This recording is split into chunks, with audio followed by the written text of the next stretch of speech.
Hey church, welcome to the currently unnamed PAC Bible Reading Plan Tour Guide podcast with Glenn Power.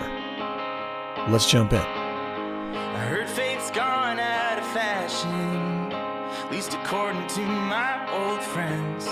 Guess I've never been one to keep up with the modern trends, 'cause maybe I'm out of style, but whether or not that's true, when I look at this stars, all I see is you. It's counting. We're on. Hey, we are starting a new podcast with Radiant Church, and it's going to go with the Bible reading plan that PACs are doing together. So PACs are reading through the Bible this year, which is a great idea. They're going to be reading, they're going to start off with Exodus, Psalms, and Mark, I think. And they're going to be reading about one chapter a day of each. And we're going to do this podcast to be a companion, to help you out, give you some commentary, give you some helpful overview information on these chapters, point out some interesting things. You could listen to this in your PACs together out loud, or you could listen to it by yourself on your headphones while you do laundry, while you wash the dishes. So we have with us today Deborah Alvanalis. We're going to try to have guests most of the time on these podcasts. My name's Glenn, by the way. I should have said that first. Glenn. Deborah Alvanalis. Who is Deborah Alvanalis? Deborah works here at the church. Her husband is Gunnar, one of the elders here at this church. Deborah has a master's degree. Oh my gosh. Spent a lot of time working on that. Just likes it when people know about it. That's not what we said today. It's not what we said. Yeah. What else? What else is important? You have a family. You have kids. I do. Yeah. I have 4 kids, 4 awesome, crazy kids. And my oldest just started junior high, so he's in 7th grade. I have 2 5th graders, and my little baby is in 2nd grade, which is not really a baby. Yeah. But she likes to pretend cry still, so we have that going for us. Yeah. Man. How about this? Before we get into just, we're going to interview Deborah about the Bible, and this is kind of an introduction podcast. So future podcasts are going to center on the chapters that we're reading that week. And this one's just kind of an intro. We're going to talk about Bible reading in general, just why we read the Bible, what can we expect to get out of it, and even some practical tips on reading the Bible. But before we jump into that, Deborah, what's something that most people don't know about you? Most people probably don't know that I used to work for a whitewater rafting company. It sounds cool, right?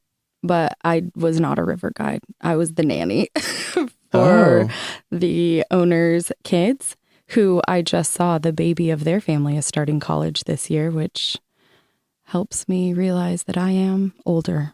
Wow. I'm older now, but yeah. So you would watch kids as they went on the rafts? Yeah. So the owner, he would kayak down and take pictures. His wife was a river guide. It's so awesome. If you ever have a chance to go whitewater rafting, okay. Kings River Expeditions. I'll do it tomorrow. Yeah. Well, the season is only open on the Kings River from a certain time, but I got to live up there in a tent for 2 summers. What? Yeah. Cause I mean, some people have campers. You could live in that, but This is before you were married? Yeah, this is college, summertime college, my college job as a nanny. So we'd live in a tent, and there's no actual showers and stuff. So you'd live up there for 3 to 5 days, then go back into town to shower and get your life in order, and then go back up. There's no cell reception up there. So that's when Gunn and I started dating. That'd be so good now just to get away. If you have summers to give, you should be a whitewater rafting guide. It is so awesome. And the community you built, it was awesome. I loved it. Man. And when I wasn't working on days off, I could just be an extra paddler. One day they were going down at midnight and I got to jump in. No. And So we got to like... That sounds really scary, actually. Oh, I mean, everyone had a whistle and a flashlight. So you could like, if someone fell out, you could find them. I mean, at least you could whistle. Yeah. Well, and it was a full moon. Like it wasn't pitch black. Oh. Another time we went down during the day, like on an air mattress that a customer had left. Oh my gosh. It was a lot of fun. I'm not very adventurous. So that is like the most adventurous thing I've done. I'm not even like outdoorsy. I'm like outsidey. Like I like to be outside. Yeah, like you like to sit outside with a drink and... Yeah. But so that was like the most outdoorsy thing I've ever done. That's amazing. Yeah. That sounds awesome. Not everyone knows that, I guess. Nope. Okay, let's get into this. Let's talk about the Bible.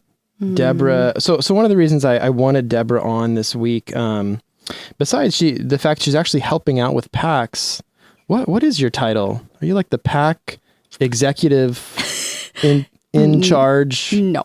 Okay. Danny and I would be considered the PAC directors. Like he's directing the men and I'm directing the women. Oh, great. And then from there we have our PAC coordinators. Okay. So they're PAC leaders who are helping love and care for some other PAC leaders as well as their own PACs. Okay.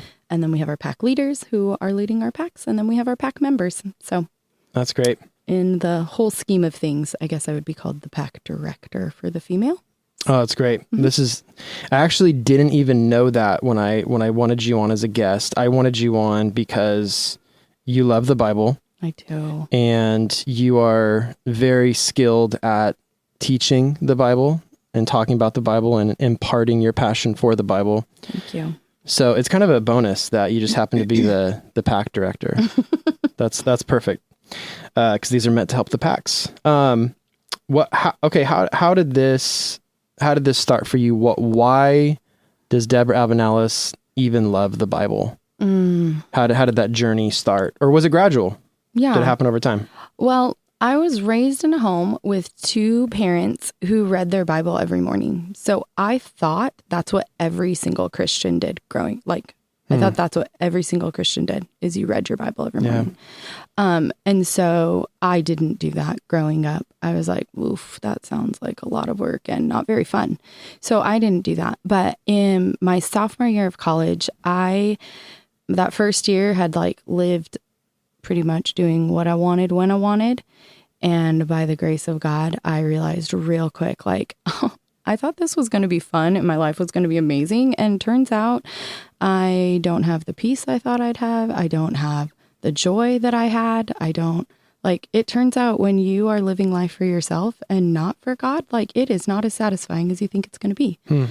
And so anyway, my sophomore year, I decided like, I want the Jesus my parents have.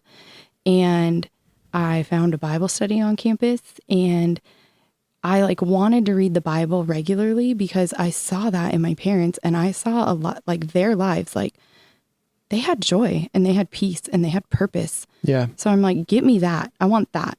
So I thought that's like, if I read my Bible, I'll get it. But this is in high school? This is college, my sophomore year of college. Okay, yeah. There we go. And so I realized like, I want that, but I also don't know how to do that. And so my Bible study leader at the time, she was very much about like, we should all be Bible literate. And so I was like, teach me how to do it. And she's like, well, if you just do it the first thing you do when you wake up, like before you even go to the restroom, before you get water, like do it first. And I was like, well, it's a little extreme, but I'll try it, I guess, And she was like, if you do that for 28 days straight, it will change your life. And I was like, that sounds dramatic. Is that kind of the habit mentality, the 28-day thing? I think so, okay. Yeah. But anyway, she was like, I just challenge you to try it. Like, do it for 28 days and tell me your life wasn't changed. And I was like, challenge accepted. Let's go. And she was like, and it doesn't have to be a lot. Like, just pick a book of the Bible and read some of it. Because some of being with Jesus is better than none of being with Jesus in the Word. That was like her mentality in that. And my gosh, it literally changed my life. Like I started reading the Bible every morning. I can't even tell you where I started. I know it was a New Testament book, but like in that 28 days, like I felt the presence of God in a way I hadn't felt before. I felt like he was answering questions I didn't even know to ask, or like, just, he was correcting me. He was encouraging me. He was like convicting me, but not in a like, I feel like my freshman year, I like knew I was doing wrong things, but I like didn't know how to fix them all the time. Yeah. And I felt like now he'd like bring something up, some pride in my heart, the way I talked back to someone, you know, like, and I was being convicted quickly. And then he was showing me like a better way to go. Yeah. Just by reading his word. And so it changed my life. It like helps me see like, I want that. Wow. And so, and again, I guess, I don't know, 28 days makes a habit. I don't know. Is that what they say? But it was enough that like, I found a satisfaction in seeking God and hearing him and being with him in that time that like, I wanted more. Like the 28 days was done and I was like, oh heck no, I'm going. Not to check off anything on the box or like a to-do list, but like, I want that satisfaction. I want that peace. I want that, like, I don't know, that joy that I'm having from meeting with God regularly and consistently. Yeah. And so, yeah, that's how it started. So I love that. That was a lot of years ago, but since then, like that started a habit, and I don't do it like as soon as I wake up anymore. Like I did that for like those first 28 days. And then I was like, let's be more realistic here for me. Yeah. You know, so it's changed over time for me, but when I read and how I read it. That's so cool that your parents modeled that. That's not everyone's story, but that's quite a gift. It's such a gift. And I think now as an adult, as a parent, I see even more like my mom has ADD. Like reading and staying on task for her to read is not easy for her, but she has continued to make that happen. And then my dad has dyslexia. Like reading is literally one of his least favorite things to do. Wow. But because of like the way he meets with Jesus in reading the word, like it is worth the challenge to him. Yeah. It's worth the inconvenience. Like, so that I've seen my parents not just do it, but like work through challenging things to do it has just made it so, I don't know, valuable to me. Yeah. Man, as you're talking, I'm hoping that happens for the first time for some people in our church, even as we read the Bible in packs, that because there's a lot of Christians, a lot of us that been going to church for a while, and either we've fallen out of the habit of Bible reading or it's just never been a real steady habit. And I think that's a really cool story of what's the potential, you know, of once we start putting the time in, what could happen. Maybe let's develop that a little bit more. So, you've given a picture of what we can expect from reading the Bible, but what else? I mean, if somebody starts reading the Bible for the first time, what are some things that they can expect to get from it? You know, some benefits that they can expect to get. And then also, I'm just thinking of this right now. What are some things to maybe watch out for, like pitfalls of Bible reading? So either one, benefits, pitfalls. Well, I would say the benefits are you're going to encounter God in ways that maybe you haven't before. Like, as you read a psalm and you hear like the author pouring out their heart, you'll realize like, oh, I can be honest with God. Like, I think sometimes we're afraid to like be honest with ourselves and with God because, I don't know, we think he can't handle it, or we think it'll, I don't know, push him away. But like, as we read a psalm, we're like, oh, actually, God's people talk like this all the time. Yeah. They lament, they cry out, they struggle, they sin. And then they say the truth of who God is. So I think one of the benefits is like we learn to relate to God in a more honest way. Yeah. And I think, I don't know, I know for me, like one of the pitfalls maybe is sometimes I've just made it a to-do list, and then it becomes like this cold, unaffectionate thing. And then it's not fun to do anymore. And it's like, ugh. I'm not getting anything out of this. So I think another pitfall is one, making it some sort of like religious habit, but your heart isn't in it. So that's a pitfall. But another thing, I think another pitfall would be like, oh, well, I didn't get anything out of it today, so like it's not working. But the truth of it is like the Bible isn't here to serve us. The Bible is a story about God and about his rule and reign. Yeah. And so there's going to be some days where like I'm not understanding in Leviticus why like on these sacrifices, like it's not changing my life today, but what it is doing is helping me know who God is. He's a God who is holy. He's a God who is set apart. He's a God who has called his people to be set apart. So there's some days that like, I'm not going to get something that's going to like change my life. And I think a pitfall might be that like we're expecting that to happen every single day. Really, and really what it is as we read the Bible daily, it's an opportunity to know God, know who he is, know what his character is, know his faithfulness to his people, know the truth of like who he is, his justice, his mercy. Like as we read and we like learn more about him, it gives us like a trust in him. You know, like you can't trust someone that you don't know. And reading the Bible, like you get to know God better. Even if it doesn't feel like you got a little nugget for today. Like it's literally an investment.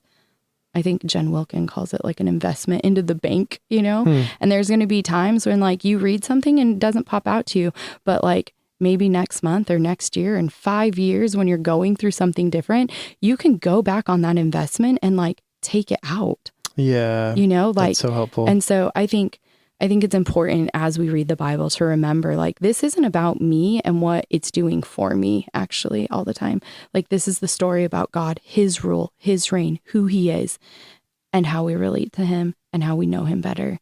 Yeah. And I think that can transform us. Gosh, that is so helpful. And I feel like you saying that you're equipping us to stick this out for the long haul, you know, because it's the tension of even my question, you know, I'm almost asking what are the immediate benefits? And we expect to get benefits from the Bible. You've experienced it. I've experienced so many benefits.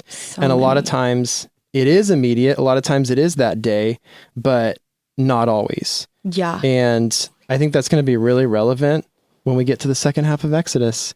And we read about the measurements of the tabernacle for 20 chapters in a row. Yeah. Can I share a quick story on how sometimes it can be like immediate and right away? Yeah, yeah. So I read my Bible in the morning, and now that my kids are older, I can set my alarm early enough to like wake up before them. So anyway, August 16th, I have my notes here. I was reading in John 14. I pick a book at a time and then I read a chapter a day. So I'm not doing anything crazy here. It is like 10 to 15 minutes, maybe. And that's like including my coffee brewing and my journaling, because I journal my prayer. Because if not, I get real distracted. And then all of a sudden I'm thinking about other things, you know? That's a good tip anyway, journal out my prayer. And then I read. And so I was in John 14 that day. And the verses that stood out to me were verse 1, where it says, "Let not your hearts be troubled. Believe in God, believe also in me." And then later in that verse, 26, that chapter 26 through 28, I think, it says, "The Helper, the Holy Spirit, whom the Father will send in my name, he will teach you all things and bring to your remembrance all that I have said to you. Peace I leave with you, my peace I give you. Not as the world gives you, do I give to you. Let not your hearts be troubled, neither let them be afraid." So that was, I think, Friday of last week. I read that. And I was like, wow, God, thank you. Like, thank you for the reminder that like, I don't have to be afraid. I wasn't afraid of anything in that moment, but that's what stood out to me that day. Don't be afraid. Don't let your hearts be troubled. And literally 43 minutes later, I get a call from the school district that there was a threat of gun violence at my son's new junior high school. Oh, wow. And I was like, oh, I heard about that actually. Yeah. And I was like, oh, God said, don't be afraid. God already, like, he went before me. He prepared my heart to hear this news already today. Yeah. He was like, don't worry about like what the world has. Like, my peace I give to you. And I really did feel like this supernatural peace. Like, is it scary sending your little 7th grader to a school that has had a threat? Yes. But also I was like, all right. Like, I mean, also they'd already made an arrest, so that was helpful. But, I just felt I felt the kindness of God to go before me. Like, he speaks to me through his word, but also like, how am I going to hear it if I'm not like going to it? Yeah. You know? So anyway, that's rad. Actually, let's stay with that. So you're saying we have to do it to receive some of these benefits, Yeah. So I'm thinking about the person who is believing us as we're talking, and they're saying, yeah, that sounds awesome. I'm sure there are benefits short-term and long-term, but I'm so busy. Yeah. My mornings are hectic. My nights are hectic, just what would you say to the person who is really struggling to find time to read the Bible or just to be disciplined? Like, hey, I tried one day, I tried 2 days, really just couldn't make myself do it. I started scrolling and, then I forgot about it. Yeah. I have a few things to say, and and I'm saying them to myself as well. So, one is you do have the time. You've just chosen to spend it somewhere else. And so I know a lot of our day is like accounted for by someone else, by work, by our kids, by whatever.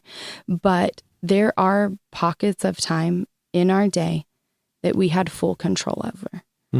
And again, I'm saying this to myself. You're never going to have time to read the Bible. Like, no one does, actually. But if you choose to make it a priority, you will make the time to do it. And so I think for me, one of the things, like, it was easier for me to like have this habit of reading every morning before I had kids, like I had a lot more control of my day and my time.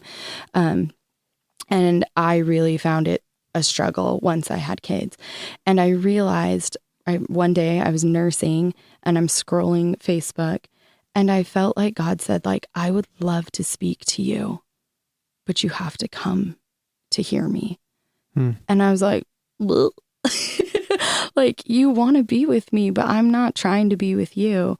And I realized, like, at that point, my son was nursing about just 10 minutes in the morning, and I realized, like, I could have easily read a whole chapter of my Bible in this 10 minutes, Yeah. And so you find these little windows that are actually perfect for reading a little bit instead of maybe scrolling or...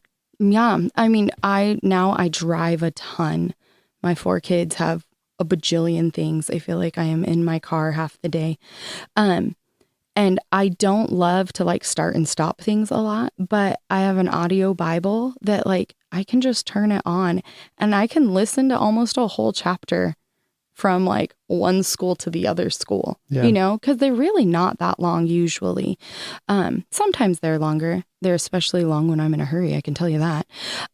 But anyway, I think there's different ways you can do it. One, you can just evaluate, like, where am I spending my time? How many shows am I watching? How many podcasts am I consuming? How many times have I sat down and just zoned out, so there are times that we can be doing. And I understand, like, for someone who hasn't been doing it as long as I have, it might feel like really overwhelming, or like it's hard to start something that you're afraid you're going to fail at. But I would say, like, start with one verse, like just practice, like just read one verse. Yeah.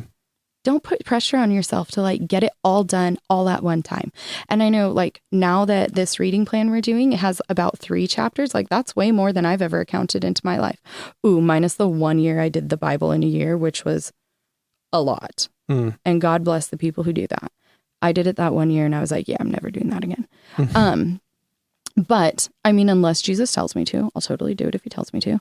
But this one, like 3 chapters a day, like I'm going to have to reevaluate my time. Sure. Like I can still do one in the morning like I do. Also, some habit stacking is awesome. Like add it to something you're already doing that you already enjoy. For me, that's my warm cup of coffee in the morning. Yeah. Like I love to make my coffee, grab my journal, grab my Bible, sit down and read. And it's like a pleasurable experience because one, I have that coffee that I love.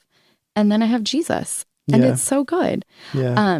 But anyway, like... Do you call that habit stacking? Yeah, like doing something you're already doing and then add another habit to it. Like join one in. Sitting outside in nature, drinking coffee, driving. Yeah. What's something you're already doing regularly? Yeah. Can you add your Bible to that? Whether it's a physical Bible that you're opening or your Bible app, although then try not to get distracted on another app. Yeah, for sure. Or listening, like an audio version of the Bible. There's so many There's one, it's kind of expensive, but it's called Dwell, the Dwell app. Oh, okay. And it like plays music for you in the background, and it like has all kinds of different plans. They now have a kid's version of like the Jesus Storybook Bible. One of my daughters thinks she's getting screen time, but I'm really just giving her the audio Bible of Jesus Storybook Bible. Yeah. She's reading the Bible and doesn't even know it. Anyway, that's rad. So there's different ways you can do it. And like for me too on this, I'm like, well, I guess instead of watching another show at night, I could read easily 2 chapters before I go to bed, you know, like you just have to, you're going to sacrifice something. What are you going to do? You know, because it really is, it is a sacrifice. Like it's not easy. Yeah. But if you do it, I think you'll realize like this was worth it. This was worth my investment, worth any sacrifice that I have to give. Yeah, for sure. We're coming to the end here of this podcast.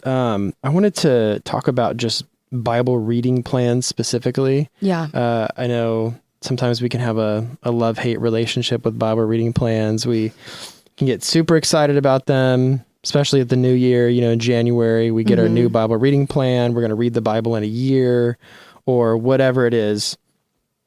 And by February or sooner, we've totally fallen off the wagon. Totally. So we're going to try to do that as a church, though. We're going to try to do a Bible reading plan. So I would think that one of the benefits of a Bible reading plan is it keeps you accountable and it gives you direction. You know, I mean, that's one thing that can be amiss is if we wake up to read the Bible in the morning, we don't know what to read. We can waste a lot of time trying to figure it out. It's already planned out. We have a Bible reading plan. But what do we need to be wary of in a Bible reading plan? And what do we do? Here's a big question. What do we do if we fall behind? Yeah.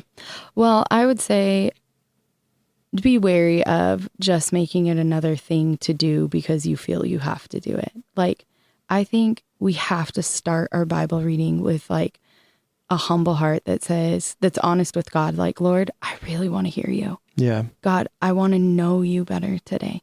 And sometimes be honest, like, I really don't feel like doing this right now. Yeah. But I want to do it. Like, would you give me a hunger and a thirst to want this? You know, like, I think it's worth starting with that. Mostly that's like such a good prayer. Just, Lord, I don't even know if I want to. Help me to want to. Yeah. Oh my gosh. I think he answers that prayer. One of the girls in my pack taught me this years ago. She's like, sometimes I pray things and I'm like, Jesus, you know, I only mean this out of 1. Can you please get me to mean this out of 10? And I was like, oh my gosh, yes. Like, I want to read your word. And some days I'm like, I'm just saying that this is kind of just lip service. Like, I barely want this, but can you, like, will you grow this in me, please, Lord? Like, and so I think that's something that we should start with.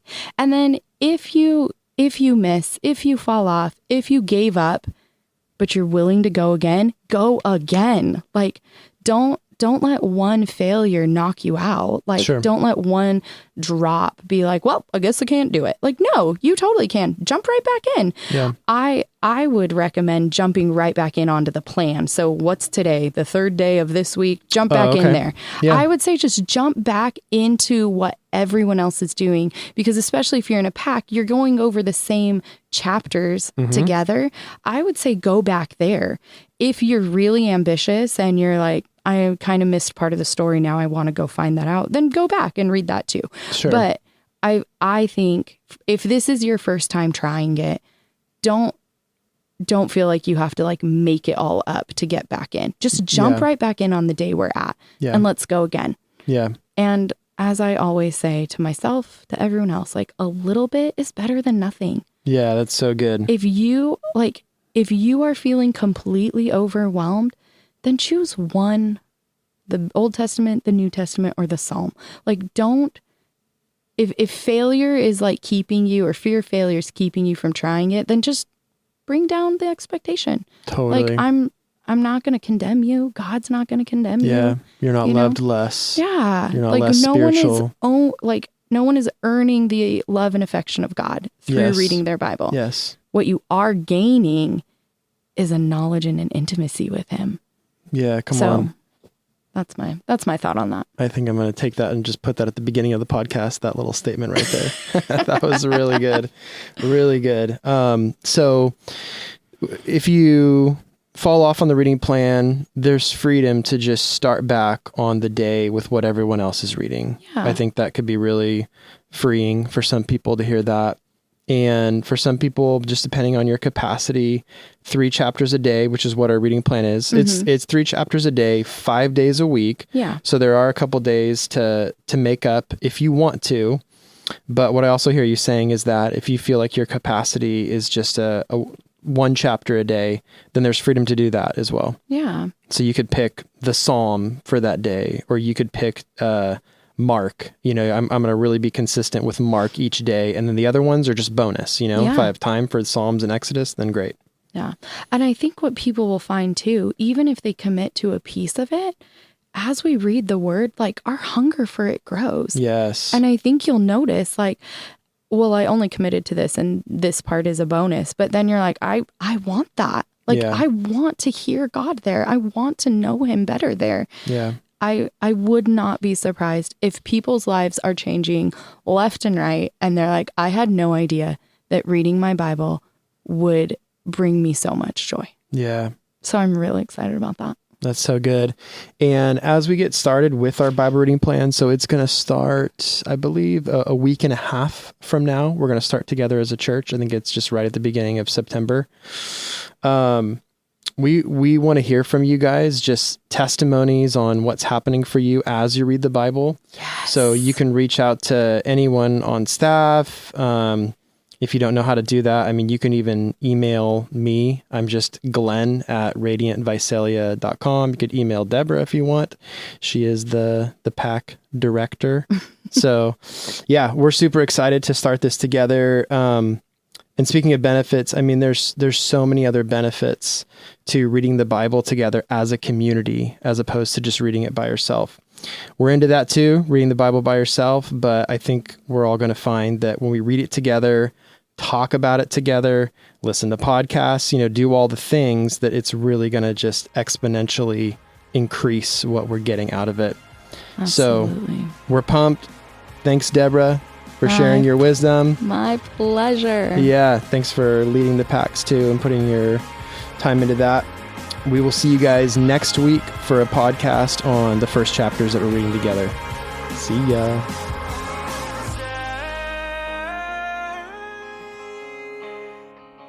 I give it up on you.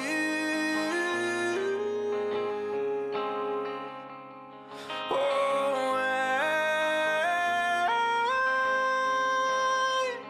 I give it up on you. I give it up on you.